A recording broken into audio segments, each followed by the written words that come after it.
அன்பு சொந்தங்களுக்கு இனிய வணக்கங்கள். இன்றைய பதிவுல மிதுன ராசி அன்பர்களுக்கான குரு பெயர்ச்சி பலன்களை தான் பார்க்க போறோம்.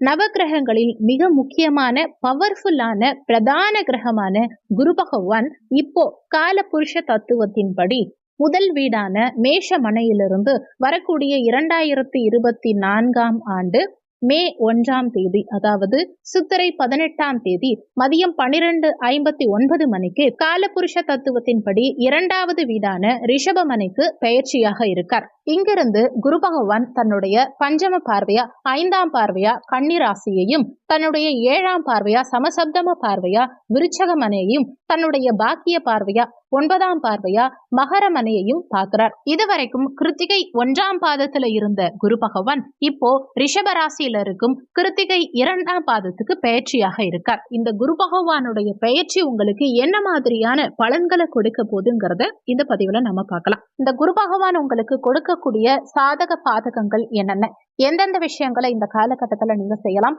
அவசியம் தவிர்த்துக்க வேண்டிய விஷயங்கள் என்னென்ன, இது மாதிரியான தகவல்களை தெளிவாகவும் விரிவாகவும் பார்க்க போறோம். கொஞ்சம் கூட வீடியோவை ஸ்கிப் பண்ணாம முழுமையா பார்க்க முயற்சி செய்யுங்க. வாங்க வீடியோக்குள்ள போலாம். நமஸ்காரம். டிஆர்பி எக்ஸாம் எழுதுற டீச்சர்ஸ்க்கு முக்கியமான ஒரு இன்ஃபர்மேஷன். எங்க கிட்ட தரமான ஏற்கனவே டிஆர்பி எக்ஸாம்ல பாஸ் பண்ண நோட்ஸ், பெஸ்டான நோட்ஸ் இருக்கு. டிஆர்பி ஜுவாலஜி நோட்ஸ் இருக்கு. ஆல் சிலபஸ்மே கவர் ஆயிருக்கு.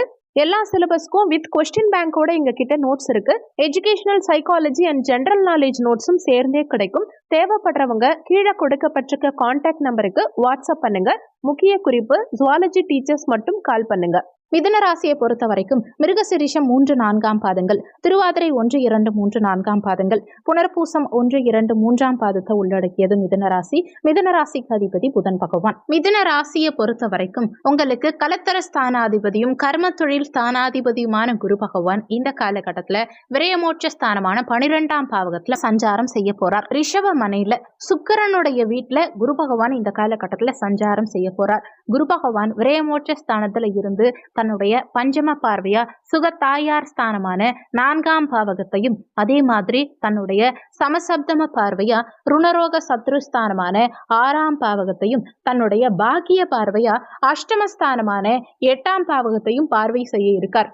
குரு பார்வைப்படும் இடம் சிறப்பு. அப்போ அந்த வகையில சுகத்தாயார் ஸ்தானமான 4ஆம் பாவகத்தை குரு பகவான் பார்க்கும் காரணத்தினால சுகபோகங்களை பெருக்கக்கூடிய அமைப்பை உண்டாக்கும். மற்ற சேனல்கள்ல சொல்ற மாதிரி ஆஹா ஓஹோன்லாம் நம்ம சேனல்ல சொல்ல மாட்டோம். உங்களுக்கு பாசிட்டிவா மட்டுமே கேட்கணும்னு நினைச்சீங்கன்னா இந்த வீடியோவை நீங்க ஸ்கிப் பண்ணிட்டு வேற சேனல் பார்க்க போயிடலாம். உள்ளது உள்ளபடி மட்டும்தான் இந்த வீடியோல நம்ம சேனல்ல கொடுக்க போறோம். ஃபர்ஸ்ட் குரு பகவானால உங்களுக்கு என்ன மாதிரியான நற்பலன்கள் கிடைக்கும்ங்கிறத பார்த்துட்டு அதுக்கப்புறம் குரு பகவானால என்னென்ன மாதிரி தொந்தரவுகள் இந்த காலகட்டத்தில் நீங்க அனுபவிக்க போறீங்கிறத கடைசியா பார்க்கலாம். முதல்ல குரு பகவானுடைய பஞ்சம பார்வை சுகத்தாயார் ஸ்தானத்துக்கு கிடைக்குது. அப்போ சுகபோகங்களை பெருக்கக்கூடிய அமைப்பு உண்டாக்கும். அசையும் சொத்து, அசையா சொத்து, படிப்பு சார்ந்த விஷயங்கள், அதே மாதிரி தாய் வர்க்கம் சார்ந்த விஷயங்கள், இதுக்கெல்லாம் காரகத்துவம் வைக்கக்கூடிய பாவகம் இந்த 4ஆம் பாவகம். அப்போ 4ஆம் இடத்தை குரு பகவான் பார்க்கும் காரணத்தினால இடம், பூமி, வண்டி, வாகனம், மனை இது மாதிரியான விருத்தி செய்யக்கூடிய அமைப்பு ரொம்ப சாதகமா இருக்கு. நீண்ட காலமா இடம் வாங்கறதுக்கோ, பூமி மனை வாங்கறதுக்கோ, வண்டி வாகனங்கள் வாங்கறதுக்கோ, அசையா சொத்து வாங்கறதுக்கோ நீங்க பிளான் பண்ணிக்கிட்டு இருக்கீங்க. சரியான ஒரு லொகேஷன் கிடைக்கல, நல்ல ஒரு இடமோ வீடோ அமையல, நீங்க மனசுக்கு பிடிச்ச மாதிரி நீங்க எதிர்பார்த்த மாதிரி ஒரு வண்டி வாகனம் வாங்க முடியலன்னு காத்துட்டு இருக்கீங்க அப்படின்னா இந்த காலகட்டத்துல நிச்சயமா முயற்சி பண்ணா உங்களுக்கு நீங்க எதிர்பார்த்த மாதிரி நல்ல லொகேஷன்ல ஒரு இடமோ வீடோ வண்டி வாகனங்களோ வாங்கக்கூடிய அமைப்பு பிரமாதமா இருக்கு. அதே மாதிரி தாய் ஸ்தானமும் இதுவே. சோ தாய் ஸ்தானத்தை குரு பகவான் பார்க்கும் காரணத்தினால தாயோட இதுவரைக்கும் உங்களுக்கு ஏதாவது ஒரு கருத்து வேறுபாடுகளோ மனஸ்தாபங்களோ இருக்குன்னா அதெல்லாம் சரியாகும். தாய்கிட்ட இருந்து நீங்க பிரிஞ்சு இருக்கீங்கன்னா இந்த காலகட்டத்துல தாயோட ஒன்றிணையக்கூடிய அமைப்பை உண்டாக்கும். தாய் வர்க்கம் சார்ந்த இடம், மனை, ஏதாவது பாகப்பிரிவினை சம்பந்தமான பிரச்சனைகளாலோ ஏதாவது ஒரு தொந்தரவுகள் காரணமாவோ நீங்க தாய் சொத்தை அனுபவிக்க முடியாம இருந்தீங்கன்னா அந்த சொத்து உங்க கைக்கு வந்து சேரக்கூடிய அமைப்பு உண்டாக்கும். தாய்க்கு இதுவரைக்கும் ஏதாவது ஒரு உடல்நல தொந்தரவுகள் இருந்தது, ட்ரீட்மெண்ட் எடுத்துட்டு இருக்காங்க அப்படின்னா கூட இந்த காலகட்டத்துல சரியான ஒரு மருத்துவர் அந்த நோய் தீர்வதற்குண்டான வழிமுறைகள் உங்களுக்கு இந்த காலகட்டத்துல கிடைத்து சரியான மருத்துவரை அணுகி சரியான ட்ரீட்மெண்ட் எடுத்து அது மூலமா அந்த நோயிலிருந்து ரெக்கவர் ஆகி வெளியில வரக்கூடிய அமைப்பு அமைப்பு, நோய் தீரக்கூடிய அமைப்புங்கிறது தாய்க்கு இந்த காலகட்டத்தில் கொடுக்கும். தாய் மூலமா இந்த காலகட்டத்தில் உங்களுக்கு நிறைய அனுகூலம் உண்டாகும். அதே மாதிரி ருணரோக சத்ருஸ்தானமான 6ஆம் பாவகத்தை குரு பகவான் பார்க்கிறார். ருணம்னா கடன், ரோகம்னா வியாதி, சத்ருன்னா பகைவர்கள். அப்போ இந்த 3 சார்ந்த விஷயத்துல இருந்த தொந்தரவுகள் எல்லாம் இந்த காலகட்டத்தில் சரியாகும்.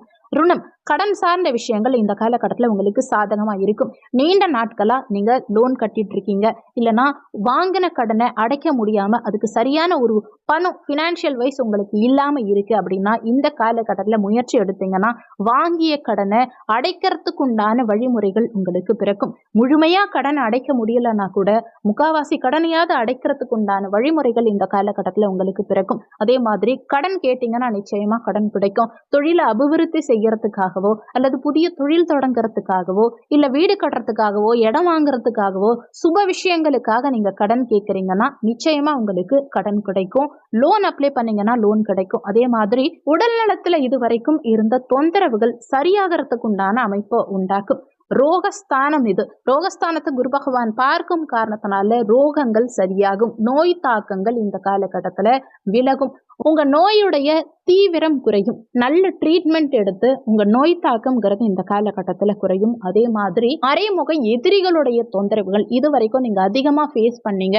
மறைமுகமா எதிரிகள் நிறைய தொந்தரவுகளை கொடுத்துக்கிட்டு இருந்தாங்க, இல்ல யாரு உங்களுக்கு எதிரினே தெரியாம இருக்கு, நிறைய தொந்தரவுகள் யாரோ உங்களுக்கு கொடுத்துக்கிட்டு இருக்காங்க, ஆனா அது யாருன்னு கூட உங்களுக்கு தெரியலன்னா இந்த காலகட்டத்துல உங்களுடைய எதிரிகள் யாருங்கிறத இனம் கண்டறிந்து அதுக்கு தகுந்த மாதிரி அவங்களை எப்படி வீழ்த்தலாங்கிற வழிமுறை உங்களுக்கு பிறந்து எதிரிகளை வீழ்த்தக்கூடிய அமைப்பு, எதிரிகளை வெல்லக்கூடிய அமைப்பை உண்டாக்கும். மறைமுக எதிரிகளுடைய தொந்தரவுகள் இந்த காலகட்டத்தில் கொஞ்சம் கட்டுப்படும்ங்கிறது தான் உண்மை. அடுத்து அஷ்டமஸ்தானமான 8ஆம் பாவகத்தை குரு பகவான் பார்க்கிறார். 8ஆம் இடம்ங்கிறது திடீர் அதிர்ஷ்டத்தை குறிக்கக்கூடிய ஸ்தானம். அதே மாதிரி ஆயுள் ஸ்தானமும் இதுவே. பெண்களுக்கு மாங்கல்ய ஸ்தானமும் இதுவே தான். இங்க குரு பகவான் பார்க்கும் காரணத்தினால கணவனுக்கு ஆயுள் விருத்தியை உண்டாக்கும். உங்களுக்குமே ஆயுள் சார்ந்த தொந்தரவுகள், ஒரு சிலருக்கு ஆயுள் பயம் இருக்கு, அதே மாதிரி மரண பயம் இருக்கு அப்படின்னா அதெல்லாம் இந்த காலகட்டத்துல தீரும் குரு பகவானுடைய பார்வையினால. அதே மாதிரி உடல்நல தொந்தரவுகள் சரியாகிறது, ஆயுள் விருத்தியை கொடுக்கிறது, திடீர் அதிர்ஷ்டங்கள் ஒரு சிலருக்கு கிடைக்கிறது, இந்த மாதிரியான அமைப்புகளும் கொடுக்கும். ஆனா நிறைய உழைக்கணும்.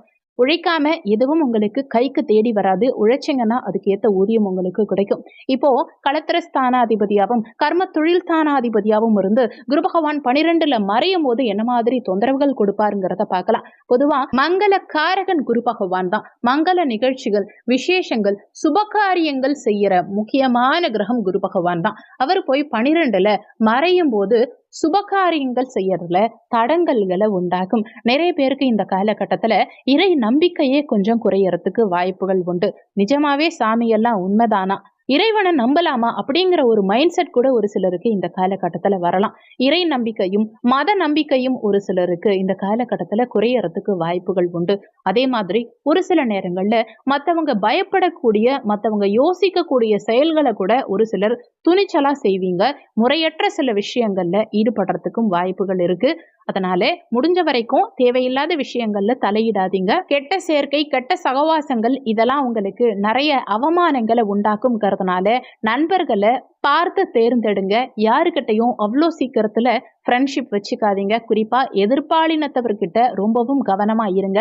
எதிர்பாலினத்தவரனால ஒரு சில நேரங்கள்ல ஏதாவது ஒரு தலைக்குனிவு ஏற்படுறதுக்கும் வாய்ப்புகள் உண்டு. களத்திர ஸ்தானம், அதாவது திருமண ஸ்தானமும் இந்த 7ஆம் பாவகம் தான். அதே மாதிரி கூட்டாளிகள் ஸ்தானம், நண்பர்கள் ஸ்தானமும் இந்த 7ஆம் பாவகம் தான். அப்போ களத்திர ஸ்தானாதிபதி 12ல மறையும் காரணத்தினால நண்பர்கள் உங்ககிட்ட இருந்து பிரியறதுக்கு வாய்ப்புகள் இருக்கு. நல்லா பாண்டிங்ல இருந்த ஏதாவது ஒரு நண்பர் கூட உங்ககிட்ட இருந்து விலகறதுக்கு வாய்ப்புகள் உண்டு. அதே மாதிரி ஓன் பிஸ்னஸ் பண்றீங்க, அதுவும் கூட்டு தொழில் பண்றீங்க அப்படின்னா கூட்டு தொழில ஏதாவது ஒரு பிரச்சனைகள் உண்டாகிறதுக்கு வாய்ப்புகள் இருக்கு. இல்ல கூட்டாளிகளால தேவையில்லாத விரயங்கள் உண்டாகலாம், கூட்டாளிகளோட மனஸ்தாபங்கள் உண்டாகலாம், கூட்டாளிகள் கிட்ட இருந்து பிரிந்து வரக்கூடிய அமைப்பை உண்டாக்கலாம். முடிஞ்ச வரைக்கும் ஃப்ரெண்ட்ஷிப் சைடில் ரொம்பவும் கவனமாக எச்சரிக்கையோடு இருந்துக்கிறது உங்களுக்கு நல்லது. உங்களோட பர்சனல் விஷயங்களை எதையுமே உங்கள் கூட்டாளிகள் கிட்டையோ நண்பர்கள் கிட்டையோ ஷேர் பண்ணிக்காதீங்க. அதே மாதிரி திருமணத்திலையும் தடங்கல்களை உண்டாக்கும். பொதுவாகவே குரு பகவான் 12ல மறைஞ்சிருக்கிறதே சுபகாரியங்கள் செய்யறதுல தடங்கல்களை கொடுக்கும். களத்திர ஸ்தானாதிபதியை 12ல மறைஞ்சதுனால திருமணம் செய்யக்கூடிய அமைப்பில் தடங்கல்கள் உண்டாகும். அதனால திருமணம்ங்கிற விஷயத்த சிறிது காலம் தள்ளி வைக்கிறது உங்களுக்கு நல்லது. ஒருவேளை உங்க சுயஜாதகத்துல நல்ல தசாபுத்தி நடக்குது, திருமணத்துக்கு சாதகமான நேரம் இருக்கு அப்படிங்கிற பட்சத்துல தாராளமா உங்களுக்கு திருமணம் ஆகும். ஆனா கோச்சார அடிப்படையில குரு 12ல மறைஞ்சிருக்கிறதுனாலையும், அதுவும் இல்லாம களத்திரஸ்தானாதிபதி 12ல மறைஞ்சிருக்கிறதுனாலையும் திருமணம்ங்கிற விஷயத்துல தடங்கல்களை உண்டாக்கும்ங்கிறது தான் உண்மை. ஒரு சிலருக்கு நண்பர்களாலேயோ கூட்டாளிகளாலேயோ வீண் பழி, வீண் அவமானம், செய்யாத தப்புக்கு உங்க மேல மத்தவங்க கை காட்டி விடுறது, இந்த மாதிரியான விஷயங்களையும் கொடுக்கும். முடிஞ்ச வரைக்கும் நண்பர்களுக்கு எதுவும் கடன் தராதீங்க. உங்க கை பணத்தை கொடுத்தீங்கன்னா கூட பரவாயில்ல, யார்கிட்ட இருந்தையும் பணம் வாங்கி கொடுக்காதீங்க. ஒருவேளை கொடுத்தீங்கன்னா அந்த பணத்தை நீங்க தான் கட்டுற மாதிரியான சூழலை உண்டாக்கும். அதே மாதிரி பயணங்கள் செய்யும் சமயத்திலையும் கொஞ்சம் கவனமா இருந்துக்கணும். கலத்தரத்தினால தேவையில்லாத விரயங்கள் உண்டாகலாம். அதாவது நீங்க கணவனா இருந்தா மனைவி மூலமாவோ, மனைவியா இருந்தா கணவன் மூலமாவோ கொஞ்சம் விரய செலவுகள்ங்கிறது அதிகப்படுத்திவிடும். திருமண வாழ்க்கையிலுமே சில தொந்தரவுகள், ஏமாற்றங்கள் உண்டாகலாம். முடிஞ்ச வரைக்கும் கணவன் மனைவி அனுசரித்து செல்வது, விட்டு கொடுத்து செல்வது இந்த காலகட்டத்தில் உங்களுக்கு நல்லது. ஏன்னா நல்ல பாண்டிங்கோட, அண்டர்ஸ்டாண்டிங்கோட இருக்கிற கப்பலா இருந்தா கூட கணவன் மனைவிக்குள்ள சில மனஸ்தாபங்கள், சண்டை சச்சரவுகள், வாக்குவாதங்கள் ஏற்பட்டு குடும்பத்துல மன அமைதி கொஞ்சம் குறையறதுக்கு வாய்ப்புகள் இருக்கிறதுனால கணவன் மனைவி ரொம்பவே அனுசரித்து செல்ல வேண்டிய காலகட்டம் இது. அதே மாதிரி கர்ம தொழில் ஸ்தானமான 10ஆம் பாவகத்து அதிபதி 12ஆம் பாவகத்துல மறையும் காரணத்தினால தொழில் வகையில சில விரயங்கள், இழப்புகள் உண்டாகலாம். முடிஞ்ச வரைக்கும் தொழில் சார்ந்த விஷயத்துல கொஞ்சம் கவனமா இருந்துக்கோங்க. வேலைக்கு போறவங்களுக்கு நல்லது, பெரிய தொந்தரவுகள் இருக்காது. ஆனா பிசினஸ் பண்றவங்க பெரிய முதலீடுகள் சார்ந்த விஷயத்துல சிந்திச்சு செயல்படணும். தொழில்ல சில விரயங்கள் இருக்கலாம். அதே மாதிரி பயணம் சார்ந்த விஷயம் இந்த காலகட்டத்துல சிறப்பு. பயணம் செஞ்சு தொழில் பண்றீங்க, இல்ல பயணம் பண்ணி வேலைக்கு போறீங்க, நீண்ட பயணம் பண்ற மாதிரியான அமைப்பு இருக்குன்னா இந்த காலகட்டம் உங்களுக்கு சாதகமான காலகட்டம். ஒரு சிலர் உயரமான பகுதிகளில் வேலை செய்யக்கூடிய அமைப்பு, மலை பிரதேசங்கள்லயோ இல்ல ஹைட்டான பகுதிகளில் வேலை செய்யக்கூடிய அமைப்பையோ இந்த காலகட்டம் கொடுக்கும். ஒரு சிலருக்கு தொழில்ல சில தடைகள், பிரச்சனைகள் உண்டாகலாம். தடைகளை மீறி தான் தொழில்ல வெற்றி காணும்படியான ஒரு சூழல் உண்டாகும். ஒரு சிலர் நீங்க வாடகைக்கு எடுத்து பிசினஸ் பண்றீங்க, ஒரு இடத்தையோ ஒரு கடையையோ வாடகைக்கு எடுத்து இல்ல குத்தகைக்கு எடுத்து நீங்க பிசினஸ் பண்ணிட்டு இருக்கீங்கன்னா உங்க கடையையோ இடத்தையோ ஓனர் உரிமையாளர் காலி பண்ண சொல்லி சில பிரச்சனைகள் பண்ணலாம். இந்த மாதிரியான தொந்தரவுகளும் வரும். கொஞ்சம் கவனமா இருந்துக்கோங்க. பேச்சுல நிதானத்தை கடைபிடிக்கிறதும், யோசிச்சு பேசுறதும், அதே மாதிரி பணம் சார்ந்த விஷயத்திலையும் தொழில் சார்ந்த விஷயத்திலையும் கொஞ்சம் கவனமா இருக்கிறது, இதெல்லாம் இந்த காலகட்டத்தில் உங்களுக்கு நல்லது. இந்த குரு பயிற்சி காலகட்டத்தில் சிறப்பா அமைய நீங்க செய்ய வேண்டிய பரிகாரம் என்னன்னு பார்த்தா, அன்னதானம் பண்றது விசேஷம். குறிப்பா குழந்தைகளுக்கும், ஏழை எளிய வயதானவர்களுக்கும், முதியவர்களுக்கும், குழந்தைகளுக்கும் தானம் பண்றது, அன்னதானம் பண்றது குறிப்பா விசேஷம். அதே மாதிரி வியாழக்கிழமை தினங்கள்ல குருஹோரை நேரத்துல, வியாழக்கிழமை குருஹோரை நேரம் பாத்தீங்கன்னா காலையில 6 to 7, மதியம் 1 to 2, நைட்டு 8 to 9 குருஹோரை வரும். இந்த குருஹோரை நேரத்துல வியாழக்கிழமை தினங்கள்ல குரு பகவானுக்கு மஞ்சள் நிற வஸ்திரம் சாற்றி, மஞ்சள் நிற பூக்களால் அலங்காரம் செய்து, கொண்டை கடலை மாலை சாற்றி, நெய் தீபம் ஏற்றி வழிபாடு செய்யறது சிறப்பு. மஞ்சள் நிற வாழைப்பழத்தை பசுமாட்டுக்கோ, ஏழை எளிய குழந்தைகளுக்கோ, முதியவர்களுக்கோ மஞ்சள் நிற வாழைப்பழம் வாங்கி தானம் அளிக்கிறது சிறப்பு. இந்த வீடியோல உங்களுக்கு ஏதாவது சந்தேகம் இருந்தா கீழே இருக்க கமெண்ட் செக்ஷன்ல சொல்லுங்க. நன்றி. மற்றும் ஒரு நல்ல பதிவோடு மீண்டும் உங்களை சந்திக்கிறேன்.